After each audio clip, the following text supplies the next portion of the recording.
ओम शांति and good morning. आज जो अव्यक्त मुरली है, इस वर्ष की अंतिम मुरली है, तो आप सबको नए वर्ष की शुभकामनाएं। Wish you all the happy new year.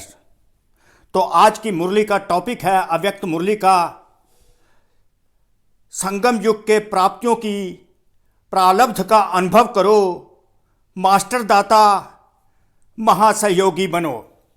तो ये रिवाइज्ड कोर्स की मुरली है 13 नवंबर 1997 की और 31/12/2023 को ये प्ले की जा रही है। तो आप अपनी अव्यक्त स्थिति बना लीजिए। अव्यक्त स्थिति के बनाने के लिए तो परमात्मा ने आज भगवान शिव ने ये गीत आपके लिए दिया है और आप सब इसके अनुसार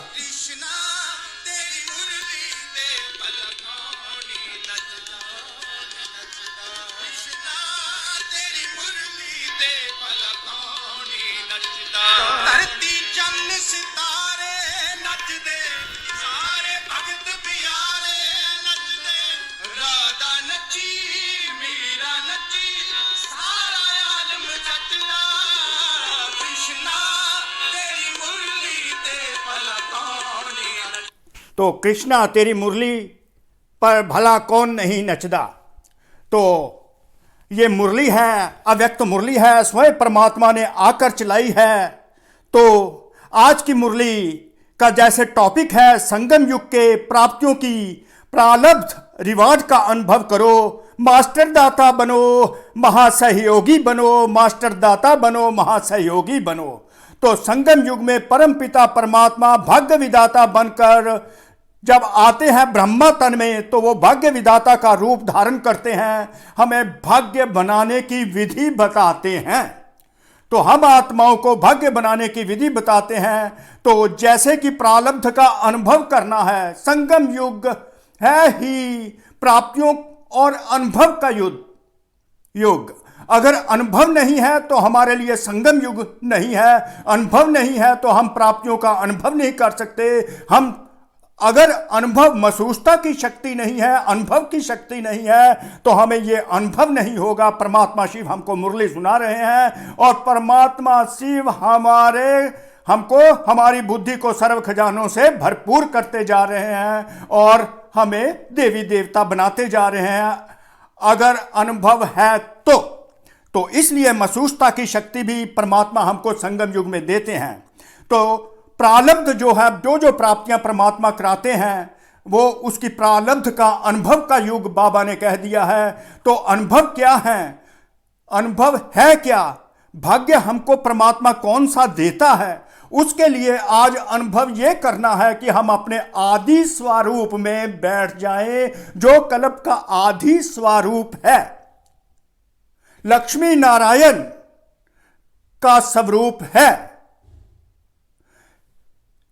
फर्स्ट प्रिंस श्री कृष्ण जी का जो स्वरूप है, फिर लक्ष्मी नारायण का स्वरूप है, आदि स्वरूप, सर्वगुण संपन्न, सर्वगुण संपन्न, 16 कला संपूर्ण निर्विकारी, अहिंसा परमो धर्मा, देवी देवता धर्म, मर्यादा पुरुषोत्तम।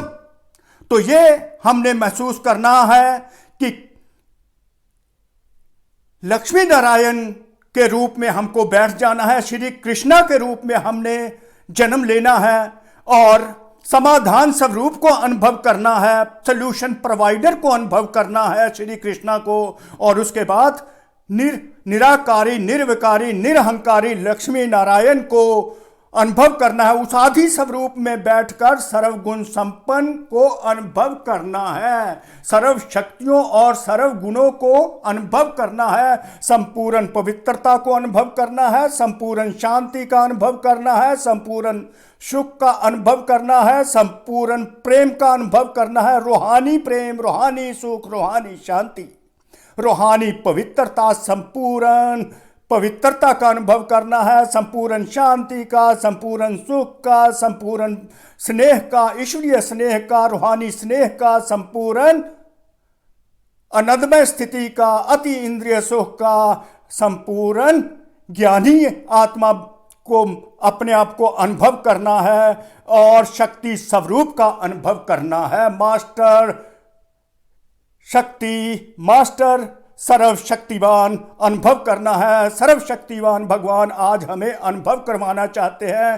तो हमारा जो भविष्य है लक्ष्मी नारायण की राजधानी है, उस राजधानी को अनुभव करना है, श्री कृष्ण को अनुभव करना है, फर्स्ट प्रिंस अपने आप को अनुभव करना है, लक्ष्मी नारायण अपने आप को अनुभव करना है। किसके आधार पर लक्ष्मी नारायण बने, श्री कृष्ण लक्ष्मी नारायण कैसे बनता है, वो सारी शक्तियाँ, वो सर्वगुण संपन्न, सर्व 16 कला संपूर्ण हमने अपने आप को अनुभव करना, संपूर्ण पवित्रता में बैठ जाना है। उस संपूर्ण पवित्रता में अनुभव करके अपने आप को लक्ष्मी नारायण अनुभव करते रहे। आदि स्वरूप में बैठ जाएं, आदि स्वरूप में बैठ जाएं तो इस लक्ष्मी, जैसे जैसे मुरली चलती है वैसे वैसे अपने अनुभव बढ़ाते चलें और इस भगवान की मुरली पर नाचते रहें। मन में नाचना है, मन में नाचना है, स्थूल नाच नहीं।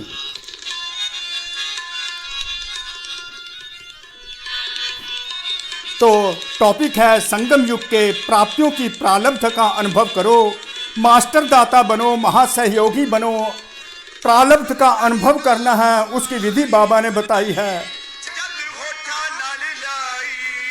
मास्टर दाता महासहयोगी बनना है, देते जाओ देते जाओ देते जाओ, दिव्य आत्मा बनते जाओ, दिव्य आत्मा दाता आत्मा बनते जाओ और देवात्मा बनते जाओ। जितना जितना दिव्य आत्मा बनेंगे, देते जाएंगे देते जाएंगे देते जाएंगे, उतना अनुभव हमारा बढ़ता जाएगा और हम वो ही लक्ष्मी नारायण श्री कृष्ण फर्स्ट प्रिंस बनते जाएंगे। वो हमारा स्वरूप बन जाएगा, वही संस्कार बन जाएंगे। तो मुरली शुरू करते हैं। भगवान शिव ब्रह्मा तन में आकर भाग्य विधाता के रूप में हमें विधियां बताते हैं। आज भाग्य विधाता बाप अपने श्रेष्ठ भाग्यवान बच्चों को देख रहे हैं। अनुभव कीजिए, स्वयं परमपिता परमात्मा भाग्य विधाता बाप हमको देख रहे हैं। हम भाग्यवान बच्चे जिनको बाबा भाग्य विधाता के रूप में देख रहे हैं। हर एक बच्चे के भाग्य की रेखाएं देख देख भाग्य विधाता बाप भी हर्षित होते हैं। तो हम आत्माओं को, हम भाग्यवान आत्माओं को बाबा देख देख कर हर्षित होते हैं। तो हमें भी उसी प्रकार परमात्मा शिव को देख देख कर हर्षित होना है। भाग्य विधाता स्वयं आए हैं हमें हमारा भाग्य बनाने की विधि। तो सबसे पहले हमें भगवान ने भाग्य विधाता कहा और देखते देखते मुस्कुराते जा रहे हैं। अनुभव कीजिए, स्वयं परमपिता परमात्मा निराकार मुझ आत्मा को देख देख कर हर्षित हो रहे हैं। क्योंकि सारे कल्प में चक्कर लगाओ तो आप जैसा श्रेष्ठ भाग्य किसी धर्म आत्मा, महान आत्मा, राज्य अधिकारी आत्मा, किसी का भी इतना बड़ा भाग्य नहीं जितना आप संगम युगी श्रेष्ठ आत्माओं का है। अंडरलाइन, परमात्मा आपको आपके भाग्य, श्रेष्ठ भाग्य की स्मृति दिलाते हैं कि आप जैसा श्रेष्ठ भाग्य किसी भी धर्म आत्मा का नहीं, किसी भी महान आत्मा का नहीं, किसी भी राज्य अधिकारी आत्मा का नहीं है जितना श्रेष्ठ भाग्य भाग्य विधाता बाप के बच्चों का है। तो अनुभव कीजिए कि सबसे श्रेष्ठ भाग्य इस सृष्टि चक्कर में मुझ आत्मा का ही है। स्वयं भगवान शिव बताते जा रहे हैं। मस्तक से अपने भाग्य की रेखाओं को देखते हो क्या? बाप दादा हर एक बच्चे के मस्तक में चमकती हुई ज्योति की श्रेष्ठ रेखा देख रहे हैं। स्वयं परमात्मा हमारे मस्तक में चमकती हुई ज्योति की श्रेष्ठ रेखा देख रहे हैं, अर्थात हमारे मस्तक में चमकती हुई आत्मा को देख रहे हैं। और बाबा कहते हैं ये चमकती हुई आत्मा का भाग्य तुम भी अनुभव करते हो। इस रेखा को बच्चे तुम भी देखते हो। जिस प्रकार मुझे चमकती हुई ज्योति तुम्हारे मस्तक में दिखाई देती है, उसी प्रकार तुम अपने मस्तक में इस जगती हुई ज्योति को देखते हो, इस जगती हुई ज्योति को देखना अर्थात भाग्य को अनुभव करना, भाग्य को प्राप्त करना। ये भाग्य की प्राप्ति, चमकती हुई ज्योति की प्राप्ति धर्म आत्माओं को नहीं होती, महान आत्माओं को नहीं होती, किसी राज्याधिकारी आत्मा को नहीं होती। अगर होती है तो भाग्य विधाता बाप शिव के बच्चों को ही होती है। इसलिए भाग्य विधाता शिव के बच्चों का भाग्य जो अति श्रेष्ठ है, अधर्म आत्माओं से भी श्रेष्ठ है, महान आत्माओं से भी श्रेष्ठ है, राज्याधिकारी आत्माओं से भी श्रेष्ठ है, क्योंकि भाग्य विधाता बाप ने अपने बच्चों को आत्मा का ज्ञान देकर सतोगुणी आत्मा बनाया है। आप सभी भी अपनी रेखाएं देख रहे हो क्या? नयनों में देखो तो स्नेह और शक्ति की रेखाएं स्पष्ट हैं। तो बाबा बताते हैं, अगर बच्चे तुम अपने नयनों में देखो, अपने नयनों में देखो तो स्नेह, प्यार, आत्मिक प्यार और आत्मिक शक्ति, आत्मिक प्यार और आत्मिक शक्ति की रेखाएं तुम्हारे मस्तक में चमक रही हैं। मुख से देखो, मधुर श्रेष्ठ वाणी की रेखाएं चमक रही हैं। अगर बच्चे तुम अपने मुख में देखो, जब भी तुम बोलते हो तो ईश्वरीय महावाक्य तुम्हारे मुंह से निकलते हैं, और होठों पर देखो तो रूहानी मुस्कान, रूहानी खुशी की झलक की रेखा दिखाई दे रही है। तो बाबा हमें अनुभव करा रहे हैं कि जब भी हम बोलते हैं तो हमारी श्रेष्ठ वाणी होती है, ईश्वरीय महावाक्य हमारे मुख से निकलते हैं, और रूहानी मुस्कान उस समय हमारे चेहरे से प्रकाशित होती है, रूहानी खुशी हमारे होठों से प्रकाशित होते दिखाई देती है, हमें भी दिखाई देती है, और अन्य आत्माओं को भी उस रूहानियत का अनुभव होने लगता है। जब हम अपने ज्योति स्वरूप में टिक जाते हैं और परम पिता परमात्मा की याद में होते हैं, तो हमारी जो मस्तक में रेखाएं होती हैं, स्नेह और शक्ति की रेखाएं हमारे नयनों में हमको दिखाई देती हैं, मुख में मधुर श्रेष्ठ वाणी की रेखाएं दिखाई देती हैं, होठों पर रूहानी मुस्कान आ जाती, वो रूहानी मुस्कान आ जाती है जो लक्ष्मी नारायण के चेहरे पर दिखाई देती है। लक्ष्मी नारायण कितने रमणीक और हर्षित मुख हैं, वो हर्षित मुखता हमारे होठों पर दिखाई देती है।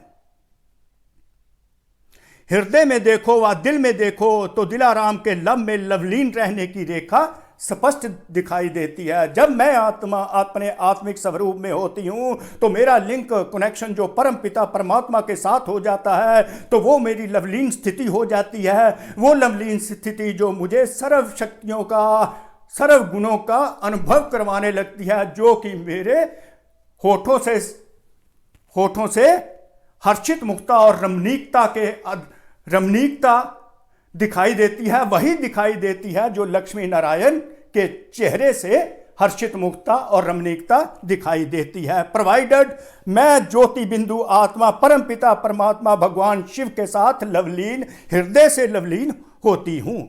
हाथों में देखो, दोनों ही हाथ सर्व खजानों से संपन्न होने की रेखा देखो। पाँव में देखो तो हर कदम में पद्म की प्राप्ति की रेखा स्पष्ट है। तो कितना बड़ा भाग्य है। तो बाबा ने जस्टिफाई करके आपके हाथों में पकड़ा दिया कि बच्चे तुम्हारा कितना बड़ा भाग्य है। अगर तू बच्चा अपने आत्मिक स्वरूप में परमात्मा के साथ लब में लवलीन हो जाता है, तो वो लब में लवलीन होना वो चेहरे तुम्हारे से दिखाई देता है, और तेरे नयनों से स्नेह और शक्ति की रेखाएं स्पष्ट होती हैं, और मधुर वाणी से मधुर श्रेष्ठ वाणी निकलती है, और होठों पर रूहानी मुस्कान होती है, रूहानी खुशी की झलक दिखाई देती है, और हृदय में दिलाराम के लब में लवलीन उस समय दिखाई देते हो। हाथों में सर्व खजाने भरपूर होते हैं, और पाँव में हर कदम में पद्म की प्राप्ति की रेखाएं होती हैं। तो कितना बड़ा श्रेष्ठ भाग्य है। ये सारा श्रेष्ठ भाग्य बाबा ने डिस्क्राइब करके हमारे सामने रख दिया। अब हमें वो अनुभव करना है, आत्मिक स्वरूप में रह कर परमात्मा के साथ लवलीन रहना है। तो वो हमारा चेहरा उस प्रकार बनेगा जिस प्रकार लक्ष्मी नारायण का है, हर्षित मुख और रमणीक आत्मा। तो उसी प्रकार हमने भी सदा हर्षित मुख और रमणीक बनना है। क्योंकि हर्षित मुख और रमणीक लक्ष्मी नारायण को किसने बनाया? भाग्य विधाता बाप शिव ने बनाया। तो उसी प्रकार हमको सेम बाबा अनुभव करवाते जा रहे हैं। भाग्य विधाता बाप ने हर एक बच्चे को पुरुषार्थ से, श्रेष्ठ कर्मों की कलम से ये सब रेखाएं खींचने की खुली दिल से खुली छुट्टी दे दी है। तो परमात्मा बाप ने पुरुषार्थ अर्थात एफर्ट्स के साथ, प्रयत्न के साथ, कोशिश के साथ, मेहनत के, पुरुषार्थ की मेहनत के साथ सर्वश्रेष्ठ कर्मों की कलम से सब रेखाएं खींचने की खुली छुट्टी, दिल से खुली छुट्टी दे दी है। तो परमात्मा हमको कर्मों की कलम पकड़ा देते हैं, और जो श्रेष्ठ कर्मों की कलम पकड़ा देते हैं, जितने हम श्रेष्ठ कर्म करते जाते हैं तो वो हमारा भाग्य बनता जाता है। जो भाग्य अभी थोड़ा टाइम पहले सारा बाबा ने हमको बता दिया कि कितना श्रेष्ठ भाग्य है, प्रोवाइडेड हम श्रेष्ठ कर्म करें। तो श्रेष्ठ कर्म तभी होंगे जब मैं आत्मा परम पिता परमात्मा की याद में रहकर सारा दिन काम करती हूँ, सदा काम करती हूँ। तो जो जो कर्म याद में होगा, ईश्वरीय याद में होगा, भाग्य विधाता बाप की याद में होगा, वो श्रेष्ठ कर्म होगा। वो श्रेष्ठ कर्म मेरा भाग्य बनाता जाएंगे, मेरा भाग्य बनता जाएगा, और वो भाग्य बनता जाएगा मेरी रूहानी मुस्कान, रूहानी खुशी मेरे होठों पर वो ही दिखाई देगी। मैं वही रमणीक आत्मा दिखाई दूंगा जो कि लक्ष्मी नारायण दिखाई देते हैं, प्रोवाइडेड श्रेष्ठ कर्म करते जाएं। तो श्रेष्ठ कर्म करने की लगातार और सदा विधि यही है कि मैं कर्म योगी बन परमात्मा ईश्वरीय प्रेम में सारे कर्म करूं, तो श्रेष्ठ कर्म इकट्ठे होते जाएंगे, क्योंकि कर्मों से ही भाग्य बनता है। तो उस भाग्य को अनुभव करते रहना है। जितनी लकीर लंबी खींचना चाहो उतनी खींच सकते हो, लेकिन समय के अंदर। जिसको जितनी लंबी लकीर खींचनी है वह स्वयं ही खींच सकते हो।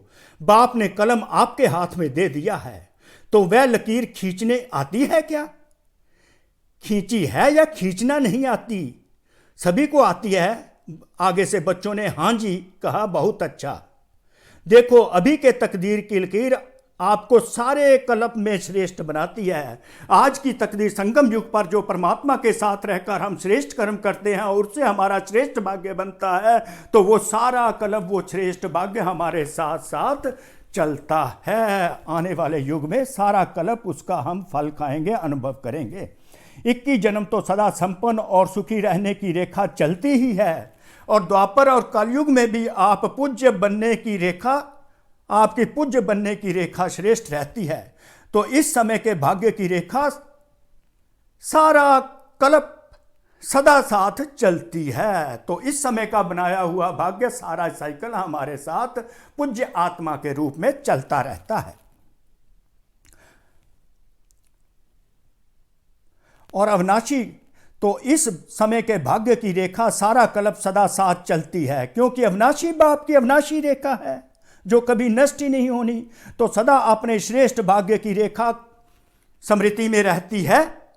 बाबा पूछते हैं, श्रेष्ठ भाग्य की रेखा सदा याद में रहती है, अनुभव होती है, रहती तो है, लेकिन कभी मर्ज हो जाती है, कभी मर्ज हो जाती है, कभी याद रहता है श्रेष्ठ भाग्य है मेरा, कभी भूल जाता है। वह सदा ही मर्ज रहती है, इसमें कम हाथ उठा रहे हैं। देखना सदा इमर्ज रहे। इमर्ज रहने की निशानी है कि पुरानी स्मृतियां, पुराने संस्कार की रेखाएं मर्ज हो जाती हैं। तो नए संस्कार जो लक्ष्मी नारायण का स्वरूप हमें इमर्ज रहना चाहिए, वो अगर इमर्ज रहता है तो इसका मतलब है पुरानी स्मृतियां और पुराने संस्कार की रेखाएं मर्ज भूल गई हैं।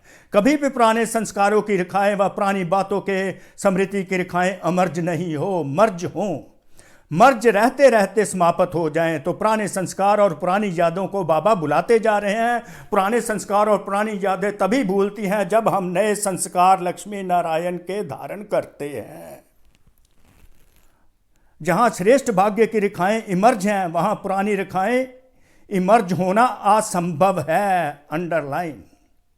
अगर होती हैं तो सिद्ध होता है कि श्रेष्ठ भाग्य की रेखा सदा इमर्ज नहीं रहती। तो क्या समझते हो, इतने श्रेष्ठ भाग्य की रेखाएं इमर्ज होनी चाहिए या मर्ज? तो श्रेष्ठ भाग्य की स्मृति मुझ आत्मा को सदा याद रहनी चाहिए कि मैं जो हूँ लक्ष्मी नारायण की वंशावली बन रहा हूँ। जो लक्ष्मी नारायण में सर्वगुण और सर्व शक्तियाँ हैं वो मुझे इसी समय हर समय अनुभव होती रहनी चाहिए। सदा अनुभवी मूर्त, वो आदि स्वरूप मुझे सदा अनुभव होता रहे, क्योंकि मुरली अनुभव प्रारब्ध का अनुभव करवा रही है।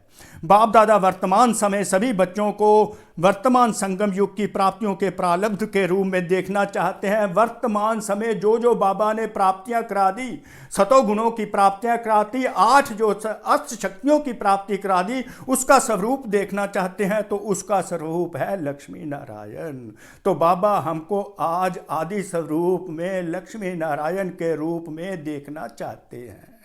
जो लक्ष्मी नारायण के संस्कार, वो मुझ आत्मा के संस्कार, वो बाबा हमसे देखना चाहते हैं। वो अनुभवी मूर्त बन जाएं तो बाबा को हमारी वो पिक्चर दिखाई देगी, वो मूर्ति दिखाई देगी। पुरुषार्थ बहुत किया, अभी पुरुषार्थ स्वतः चले, मेहनत वाला पुरुषार्थ नहीं।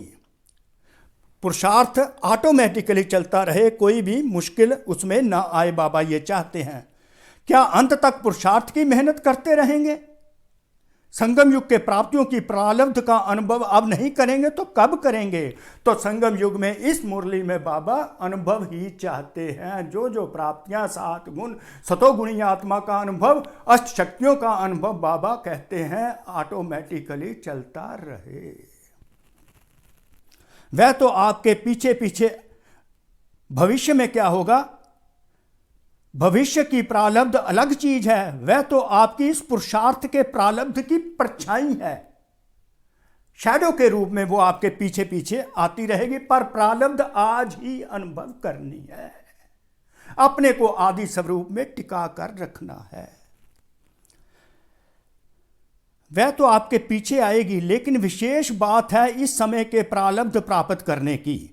ऐसे नहीं कोई पूछता है कैसे हैं, कोई हालचाल पूछता है क्या हालचाल है, तो अभी तक यही नहीं कहते रहो कि पुरुषार्थ चल रहा है।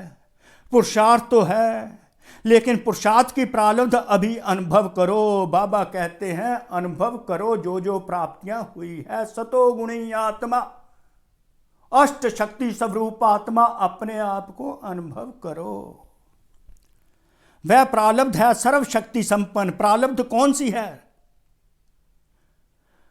अंडरलाइन, वह प्रारब्ध, वो जो रिवार्ड है, वो क्या अनुभव करना है? सर्वशक्ति संपन्न, सर्व ज्ञान संपन्न, सर्व विघ्न विनाशक मूर्त। अगर मैं आत्मा सर्वशक्ति संपन्न रहती हूँ, सर्व ज्ञान से संपन्न रहती है, तो नेचुरली विघ्न विनाशक बन जाती हूँ।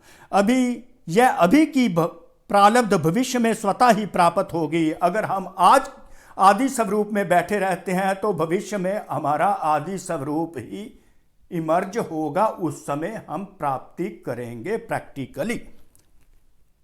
जैसे भविष्य में सिर्फ प्रारब्ध है, पुरुषार्थ तो सतयुग में करना ही नहीं, वही प्रारब्ध है, वो आज हमें अनुभव करना है। परमात्मा यही सिखा रहे हैं। ऐसे अभी बाकी रहे हुए संगम युग में प्रारब्ध स्वरूप का अनुभव करो। जब प्रारब्ध कहते हैं तो पुरुषार्थ की ही प्रारब्ध होती है। पुरुषार्थ किया, उस पुरुषार्थ अनुसार ही प्रारब्ध का अनुभव कर सकते हैं। जितना पुरुषार्थ उतनी ही प्रारब्ध की अनुभव होती है। लेकिन बाप दादा बच्चों से क्या चाहते हैं? पूछते हैं ना, बाप दादा हमसे क्या चाहते हैं? तो बाप दादा यही चाहते हैं कि अब थोड़े समय के लिए पुरुषार्थ के प्रारब्ध स्वरूप में टिक जाओ, बन जाओ, प्रारब्ध स्वरूप बन जाओ। देवी देवता अपने आप को अनुभव करो, पुरुषार्थ नहीं करो, बल्कि प्रारब्ध को अनुभव करो। देव स्वरूप में टिक जाओ। जो देव स्वरूप की संस्कार हैं उनमें टिक जाओ, वही प्रैक्टिकल लाइफ में यूज करो और अपने आप को अनुभव करो। तो देर आफ्टर आप यही महसूस करेंगे, हर्षित मुक्त चेहरा और रमणीक चेहरा।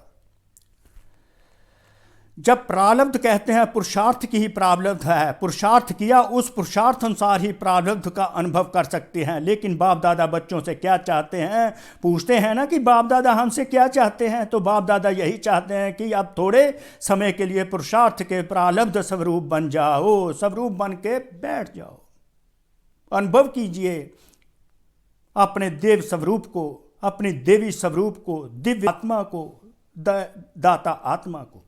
बन सकते हो कि पुरुषार्थ की मेहनत अच्छी लगती है, प्रारब्ध वाले बनेंगे क्या? अभी पुरुषार्थ कर रहा हूं, पुरुषार्थ हो जाएगा, करके दिखाएंगे, यह शब्द समाप्त हो, करके दिखाएंगे।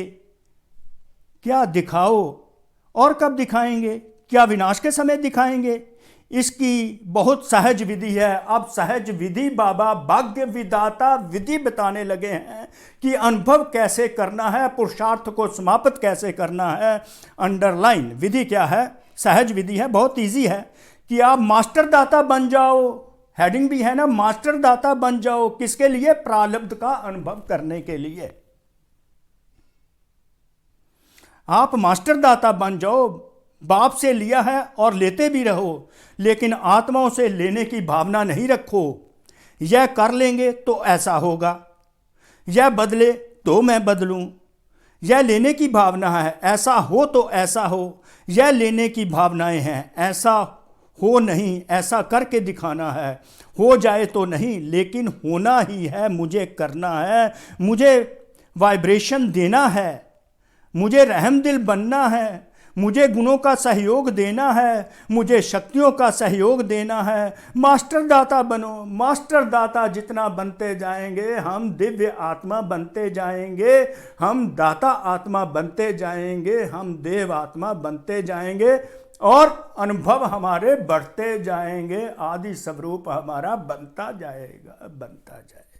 तो मास्टर दाता विधि बना दी। जितना मास्टर दाता बनते जाएंगे, जितनी वाइब्रेशन देंगे, जितना शक्तियों का दान देंगे, गुणों का सहयोग देंगे और शक्तियों का सहयोग देंगे, तो मास्टर दाता बनते जाएंगे। तो लेना है तो बाप से लो। अगर और आत्माओं से भी मिलता है तो बाप का दिया हुआ ही मिलेगा ना। तो दाता बन, फराक दिल बनो, देते रहो। देना आता है या सिर्फ लेना आता है? अब तो जमा किया है वह दो, जो जमा किया है, प्राप्तियां की हैं, वो सबको सर्वगुण संपन्न हो, सर्वगुण संपन्न, सर्व गुणों से संपन्न हो, सर्व शक्तियों से संपन्न हो, उनको आगे बांटते चलो, उनको सहयोग के रूप में अन्य आत्माओं को देते रहो, क्योंकि विश्व के राजे बनना है। आपस में ब्राह्मण आत्मा भी मास्टर दाता बनो।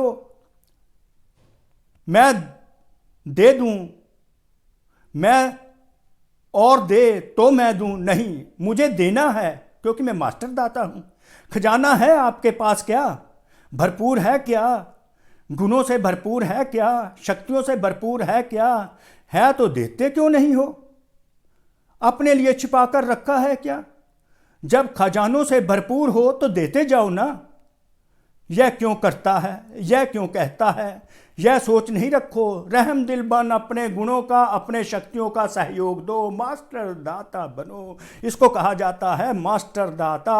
अंडरलाइन, रहम दिल बन, अपने गुणों का, अपने शक्तियों का सहयोग दो, जो भाग्य विधाता बाप से ली हैं, तो उसकी विधि को ही फॉलो करो और मास्टर दाता बनो, महासहयोगी बनो। सहयोग भी नहीं, महासहयोगी बनो, महादाता बनो। तो समझा बाप दादा क्या चाहते हैं? तो बाप दादा क्या चाहते हैं कि मास्टर दाता बनो और महासहयोगी बनो।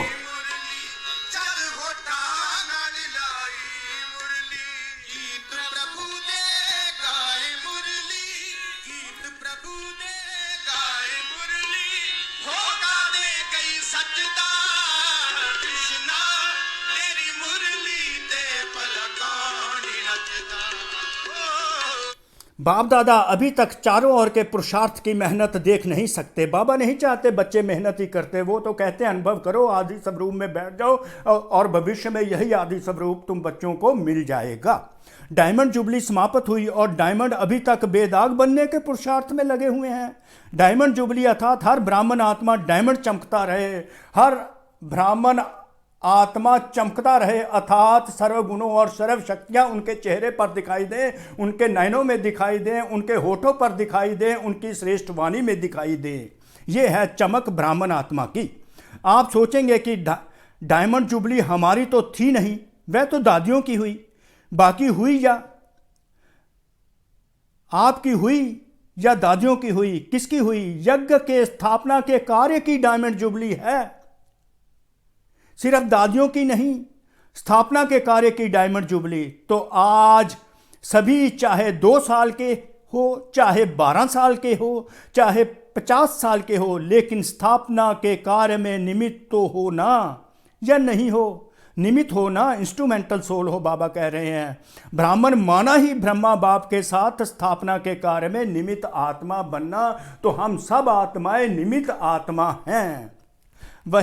वही ब्रह्मा कुमार ब्रह्मा कुमारी कहला सकते हैं जो निमित्त अपने आप को समझते हैं। तो ब्रह्मा कुमार कुमारी सभी हो या पुरुषार्थी कुमार कुमारी हो, क्या हो? ब्रह्मा कुमार कुमारियां अर्थात जन्म लिया और ब्रह्मा के साथी स्थापना के निमित्त बने। तो ऐसे नहीं सोचना हम तो अभी नए हैं, हम तो अभी छोटे हैं, लेकिन समय के अनुसार जब समय समाप्ति के नज़दीक है तो छोटों को, नयों को इतना ही तीव्र पुरुषार्थ करना ही है। अगर अब ब्राह्मण हैं तो, अगर क्षत्रिय हैं तो छुट्टी है, लेकिन ब्राह्मण है तो ब्राह्मण सो देवता कहा जाता है। अंडरलाइन, क्षत्रिय सो देवता नहीं। तो ब्राह्मण आत्माओं के स्थापना के निमित्त बनना ही है ही निमित्त। इसलिए अभी मास्टर दाता बनो, दान नहीं करो, सहयोग दो। ब्राह्मण को दान नहीं कर सकता, सहयोग दे सकता है। तो क्या कहा? महादाता और महासहयोगी बनो, ये विधि है। महादाता और महासहयोगी बनो, अर्थात दाता बनो, दिव्य आत्मा बनो, देव आत्मा, इस विधि से बन जाएंगे। अभी 1 साल वाला भी है तो भी समय के अनुसार अभी बचपन की बातें समाप्त करो, क्योंकि सभी बच्चे वानप्रस्थ अवस्था के समीप हो। समय की गति प्रमाण, ड्रामा के नियम प्रमाण, अभी सभी की वानप्रस्थ अवस्था समीप है। बाप दादा जानते हैं कि बच्चों का बाप से जिगरी स्नेह है ना? बाबा फिर पूछते हैं, या ऊपर ऊपर का स्नेह है, दिल का स्नेह है? तब तो भाग कर आए हो ना। देखो बेहद के हाल में बेहद के बाप के बेहद के रूप में विराजमान है। यह हाल अच्छा लगता है या ना? अच्छा लगता है ना, या दूर लगता है? देखो बैठने में तो दूर हैं, लेकिन बाप दादा अपने दिल की बहुत बड़ी स्क्रीन में आप सब दूर बैठे बच्चों को अति समीप देख रहे हैं। तो दूर बैठे बच्चों को भी ये रिग्रेट नहीं होना चाहिए, बाबा अति समीप देख रहे हैं, उनके दिल में बहुत बड़ी स्क्रीन है, तो दूर नहीं देख रहे। बाप दादा के दिल की स्क्रीन बहुत बड़ी है। अभी तक ये साइंस वालों ने भी बाप दादा के दिल की स्क्रीन नहीं निकाली है। तो दूर बैठे बच्चों को बाबा बहुत ही समीप अनुभव कर रहे हैं, देख रहे हैं। इसलिए आप नहीं बैठे हो, बाप दादा के दिल में बैठे हो। कितनी बाबा हमारी आत्मा की शक्ति बढ़ाते हैं, बाप दादा के दिल में बैठे हैं। ऐसे समझते हो? कुर्सी पर बैठे हो, दरी पर बैठे हो, या दिल में बैठे हो? दृश्य तो बहुत अच्छा सुंदर लग रहा है, फूल पीछे तक भरा हुआ है या खाली है? बाप दादा देख रहे हैं पीछे थोड़ा खाली है। देखो आप लोगों को बाप दादा ने काम दिया था, बाबा रिमाइंडर देने लगे पिछले सप्ताह की मुरली का। आप भूल गए होंगे, लेकिन बाप दादा को याद है कौन सा काम दिया था? क्रोध मुक्त। आज वह नहीं पूछेंगे, पहला चांस लिया है ना, तो आज क्रोध मुक्त का पूछेंगे तो दिल से कष्ट हो जाएंगे। बाप दादा को रिजल्ट पता है, पूछेंगे आप लोगों से, वहाँ से रिजल्ट मंगाएंगे। आज छोड़ देते हैं तो बाबा ने पिछले सप्ताह का रिमाइंडर दे दिया। तो आगे 9 लाख बनाने के लिए बाबा फिर विधि बताते हैं कि सिर्फ दाता बन जाओ। अगर दाता बनेंगे तो दाता की भावना से आपकी रॉयल फैमिली और समीप वाली प्रजा बहुत जल्दी बनती जाएगी। दाता बनेंगे तो प्रजा भी जल्दी बनती जाएगी और समीप आते जाएंगे। वह लोग तो इंतजार कर रहे हैं, सिर्फ दाता बनने की देरी है, महान सहयोगी बनने की देरी है। ज़्यादा खजाना स्वयं प्रतिभा सिर्फ स्वयं की सभाओं के प्रति लगाते हो, अपने अपने सभाओं के ड्यूटीज़ में ज़्यादा समय लगाते हो। महान दाता बन, बेहद के दाता बन, वर्ल्ड के गोले पर खड़े हो, बेहद की सेवा में वाइब्रेशन फैलाओ। मनसा सेवा की तरफ बाबा आ गए। महान दाता बन, बेहद के दाता बन, वर्ल्ड के गोले पर खड़े हो, बेहद की सेवा में वाइब्रेशन फैलाओ। अनुभव करो कि हम आत्माएं बेहद की सेवा में अपने दाता स्वरूप से वाइब्रेशन, सारे सुख, शांति और पवित्रता के वाइब्रेशन फैलाते जा रहे हैं, जिससे सर्व आत्माओं को, विश्व की आत्माओं को पवित्रता का, शांति का, सुख का अनुभव हो रहा है। यह है मनसा सेवा।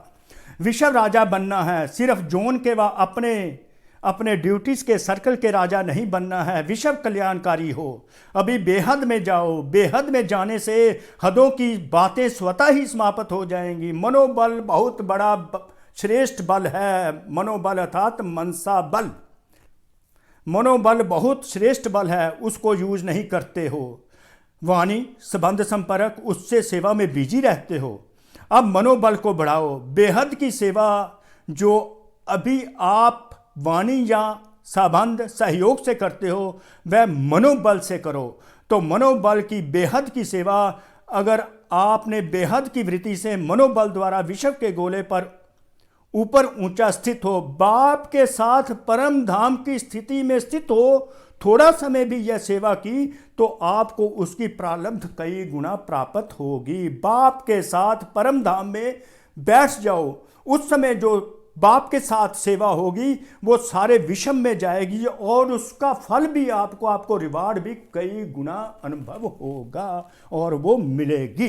तो जब भी मनसा सेवा करनी है, बाबा के साथ बैठकर सारे विषम में अपनी वाइब्रेशन, सुख, शांति और पवित्रता की फैलानी है, जिससे ये संसार पवित्र बन जाए और सतयुगी संसार की स्थापना हो जाए। आजकल के समय और सर्कमस्टेंसेस प्रमाण अंतिम सेवा यही मनसा व मनोबल की सेवा है। इसका अभ्यास अभी से करो, चाहे वाणी द्वारा व संबंध संपर्क द्वारा सेवा करते हो, लेकिन अब इस मनसा सेवा का अभ्यास अति आवश्यक है। साथ साथ अभ्यास करते चलो। समझा क्या करना है? यह मनसा से है, अंडरलाइन आगे पैरा जो है बहुत ही इंपॉर्टेंट है एंड वेरी अट्रैक्टिव। यह मनसा सेवा वही रंगत दिखाएगी, ये वही कमाल दिखाएगी मनसा सेवा जो स्थापना के आदि में बाप की मनसा द्वारा रूहानी आकर्षण ना बच्चों को आकर्षित किया। रूहानी आकर्षण ने बाप दादा ने जो रूहानी सेवा की, मनसा सेवा की, उससे जो आत्माएं रूहानी, उस रूहानी आकर्षण से नई नई आत्माएं आकर्षित हुई और मनसा सेवा के फलस्वरूप वही आत्माएं आज भी देख रहे हो, वो फाउंडेशन के रूप में चल रही हैं। ड्रामानुसार ये बाप की मनसा आकर्षण का सबूत है जो कितने पक्के हैं। तो अंत में भी आप अभी बाप के साथ आप भी मनसा आकर्षण, रूहानी आकर्षण से जो आत्माएं आएंगी, आपकी मनसा सेवा से जो भी रूहानी आकर्षण से आत्माएं अट्रैक्ट होकर आएंगी, आकर्षित होकर आएंगी, वह समय अनुसार कम मेहनत और ब्राह्मण परिवार के वृद्धि के निमित्त बन जाएंगी। वही पहली रंगत अंत में दिखाई देगी, आदि अंत का स्वरूप बन जाएगा। जैसे आदि में ब्रह्मा बाप दूसरों को क्या दिखाई देते थे? श्री कृष्ण का अनुभव होता था ब्रह्मा बाप को देखकर। साक्षात्कार तो अलग चीज है, लेकिन साक्षात ब्रह्मा क्या दिखाई देते थे? कृष्ण दिखाई देते थे। चलते फिरते थे तब भी कृष्ण दिखाई देते थे। ऐसा है ना? तो स्थापना में एक बाप ने किया, अंत में आप बच्चे भी आत्माओं के आगे साक्षात देवी देवता दिखाई देंगे। Underline, double underline. कितनी शक्ति बढ़ती है जब बाबा ऐसी बातें हमको बताते हैं। अंत में आप बच्चे भी आत्माओं के आगे साक्षात देवी देवता दिखाई देंगे। रिपीटेड, अंत में आप बच्चे भी आत्माओं के आगे साक्षात देवी देवता दिखाई देंगे। देवी देवता स्वरूप अपना अनुभव करो। वह समझेंगे ही नहीं कि यह कोई साधारण आत्मा है, वही पूज्यपन का अनुभव करेंगे। तब बाप सहित आप सभी के प्रत्यक्षता का पर्दा खुलेगा। अभी अकेले बाप को नहीं करना है, बच्चों के साथ प्रत्यक्ष होना है। बाप बच्चों के साथ प्रत्यक्ष होगा। जैसे स्थापना में ब्रह्मा के साथ विशेष ब्राह्मण भी स्थापना के निमित्त बने, ऐसे समाप्ति के समय भी बाप के साथ साथ अनन्य बच्चे भी देव रूप में साक्षात अनुभव होंगे। तो याद रखिए आपने देव स्वरूप में अनुभव होंगे एंड में। इसके लिए नहीं, इसके लिए यही जो आज सुनाया, अभी से प्रारब्ध स्वरूप में स्थित हो जाओ, आदि स्वरूप में, प्रारब्ध स्वरूप में अपने आप को लक्ष्मी नारायण अनुभव करते रहो।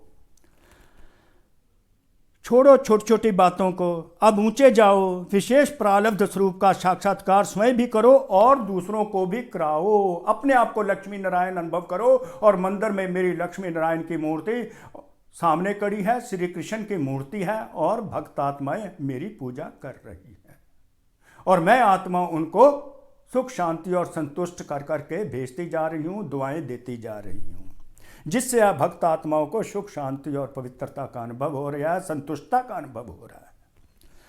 अभी अभी अपने अनादि स्वरूप में 1 सेकंड में स्थित हो जाओ। वैसे तो हम शुरू से ही अनादि स्वरूप में आज अनुभव कर रहे हैं, क्योंकि अंत में 1 सेकंड की सीटी बजे, 1 सेकंड में हमेशा अनादि स्वरूप में बैठ जाओ, लक्ष्मी नारायण स्वरूप में बैठ जाओ। तो अभी से अभ्यास करो, बस टिक जाओ अपने अनादि स्वरूप में, लक्ष्मी नारायण स्वरूप में अनुभव करते चलो। एक आंख में शांति धाम, दूसरी आंख में सुख, पवित्रता भरी मुस्कान, नयनों में पवित्रता की झलक हो, मुख पर पवित्रता की मुस्कान, यही है श्रेष्ठ लक्ष्मी नारायण की पर्सनैलिटी है। सदा हर्षित मुख और रमणीक अनुभव कीजिए। तो ये ड्रिल चलाते रहिए। तो बाबा अब लाड प्यार देते हैं, नमस्ते भी अभी करते हैं, निरंकारी हैं।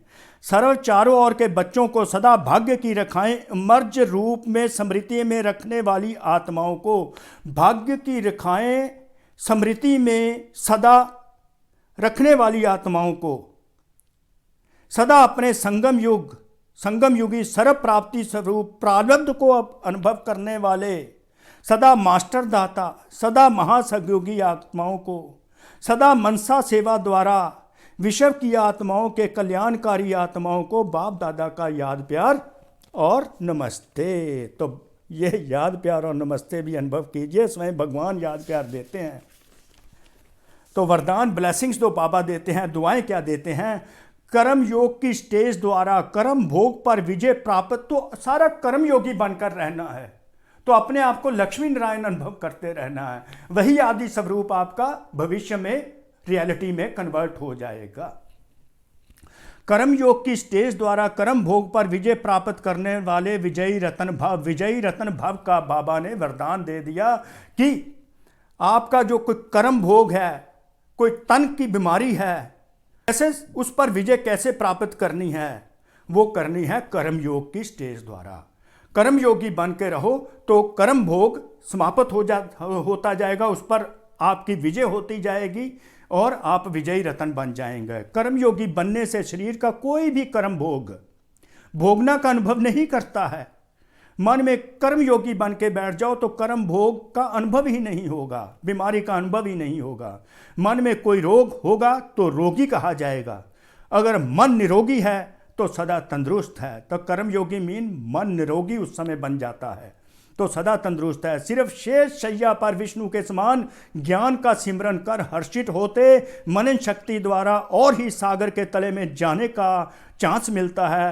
तो मनन शक्ति का बाबा ने कहा, जिस प्रकार विष्णु सैया पर बैठे हैं और आनंद ले रहे हैं, ज्ञान का सिमरन करते हैं, सिमरन कर रहे हैं, हर्षित हो रहे हैं, इसी तरह आप बच्चे भी इस शैया पर विष्णु के समान बैठकर मनन शक्ति ज्ञान का मनन करते रहें और सागर के तले में आप चले जाएंगे तो कर्म भोग का पता ही नहीं चलेगा। ऐसे कर्म योगी ही कर्म भोग पर विजय प्राप्त कर विजयी रतन बनते हैं। तो विधि बताती, जैसे विष्णु श्रेष्ठ शैया पर ज्ञान का सिमरन कर हर्षित हो रहे हैं, उसी प्रकार तुम भी ज्ञान का सिमरन कर मनन शक्ति द्वारा हर्षित होते रहो। तो उधर से जो है कर्म भोग वो स्वतः ही समाप्त होता जाएगा, तुम विजयी रतन बनते जाएंगे।